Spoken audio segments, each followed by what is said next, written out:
আজকে এখানে আলোচিত হবে ইনশাআল্লাহ। ইবাদত শব্দটি আমরা একটু দেখি। এটা আইন বা দাল, এই মূল থেকে উচ্চারিত একটি শব্দ। আবদুন, গোলাম, বান্দা। ইবাদা মানে হলো গোলামি করা।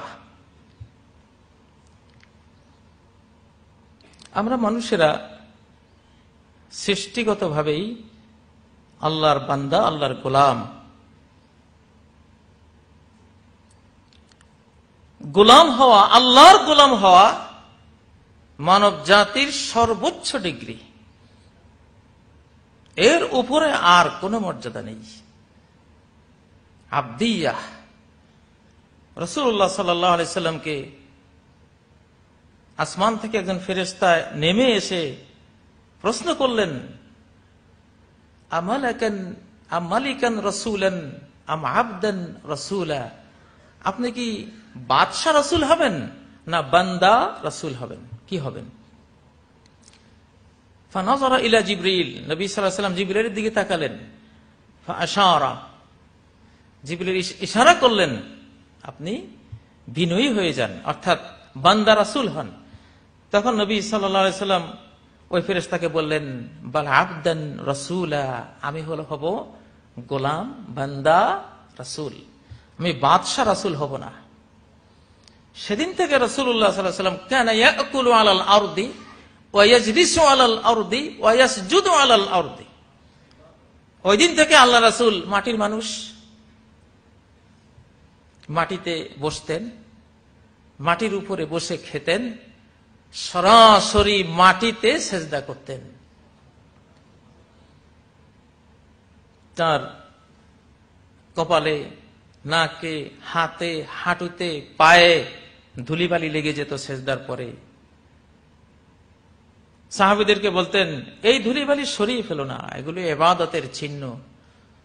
ফাইন্না রাহমাতা তুওয়াজিহুহা, আল্লাহর রহমত এদিকে ধেয়ে আসছে, এই ধুলিমলিন কপালের দিকে, কর্দমাক্ত অবয়বের দিকে আল্লাহর রহমত ধাবিত হচ্ছে।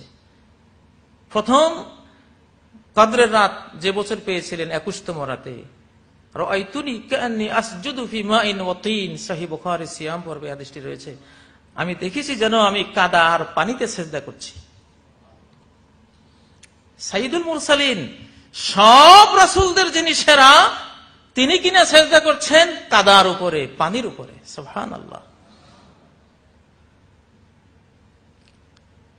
মাঝে মধ্যে আমরা কোথাও কোনো কাজের ছলে ক্ষেত খামারে যখন সরাসরি মাটিতে আল্লাহকে সেজদা দিয়েছি, মনে হয়েছে যেন জীবনে একটা সেজদা করলাম, মনে হয় যেন। আসলে ইবাদতের রূহটাই হলো বিনয়, ছোট হয়ে যাওয়া। সম্ভব ভালোবাসা আর কোথাও টেকে না। আপনি শিশুকাল লক্ষ্য করুন, ছোটবেলায় আপনার ভালোবাসা গাঁথা ছিল মায়ের আঁচলে। কয়েক মিনিটের জন্য মা সামনে না থাকলে মা মা বলে আপনি কান্নাকাটি করে অস্থির হয়ে গিয়েছিলেন, হয়েছিলেন না?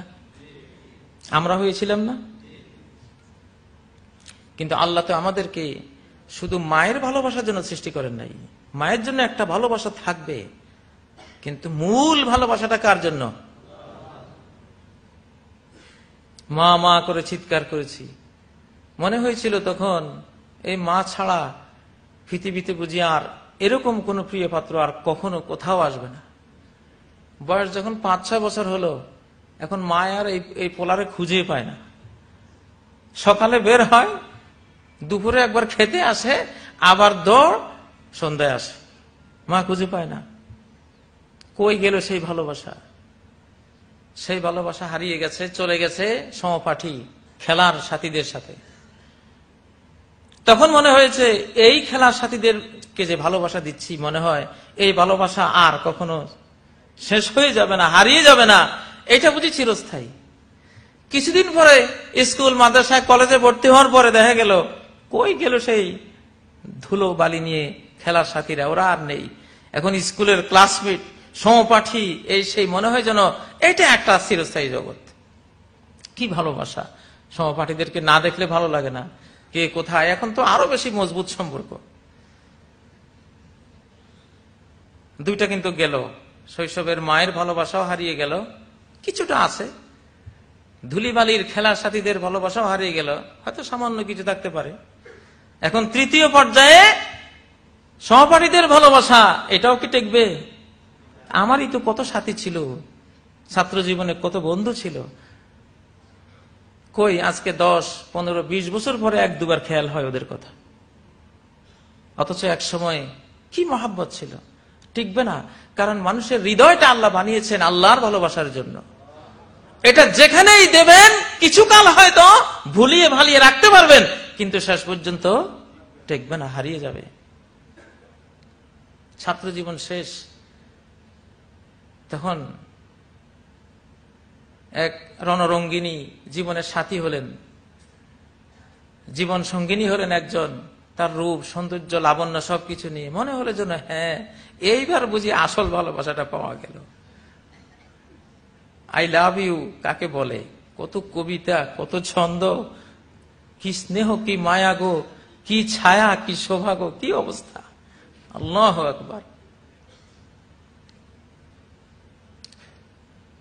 শাপলার হাটে তরমুজ বেচি, 2 পয়সা করি দেরি, পুঁতির মালার এক ছড়া নিতে কখনো হতো না দেরি। সেই তামাকার মাজন লইয়া ঘাটে, সন্ধ্যাবেলায় ছুটিয়া যাইতাম শ্বশুর বাড়ির বাটে। নথ নে কহিত হাসিয়া, এতদিন পরে এলে, পথ পানে ছেয়ে আমি যে হেথায় কেঁদে মরি আঁখি জলে। এই যে একটা জীবন, আমরা কি ভেবেছি যে এটা একদিন ভাটা পড়বে? আল্লাহু আকবার। ছোট্ট শিশুরা, বাচ্চা কাচ্চারা 2-4টা কোলে আসার পরে এখন আর স্ত্রী বেচারি, এখন আর খোঁজখবর নাই, এখন নান্না মুন্না নিয়ে সারাদিন। ভালোবাসা ওখানেও টিকলো না, এত আদরের সঙ্গিনীর কাছেও স্থায়ী হলো না, সেখান থেকে চলে গেল শিশুদের মধ্যে। এটাও হবে না, এই শিশুরা একদিন বড় হয়ে দিক দিগন্তে চলে যাবে, এখানেও ভালোবাসা স্থায়ী হবে না। শেষ পর্যন্ত দাদা হয়ে গেলাম, নাতি হয়ে গেলেন। এখন আর পুত্রী আর নাই, নাতি আর নাতনি। এখন মনে হয় যেন নাতি আর নাতনি নিয়ে বুঝি জীবনটা শেষ হয়ে যাবে।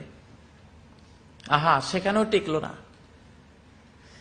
দাদা এত বুড়ো হয়েছে, এখন বিছানায় পড়ে আছে, নানা হয়েছে, বিছানায় পড়ে আছে। নাতি আর নাতিনরা ভাবে ওর কাছে গেলে কতক্ষণ বসে থাকা যায়, এইভাবে কতক্ষণ থাকা যায়। বিরক্তির কারণে কেউ আর আসে না। নয়ন ভরিয়া আছে আঁখি জল, মুছাবার কেহ নাই, হৃদয় ভরিয়া কথার কাকলি শোনাবার কেহ নাই, পড়ে আছে।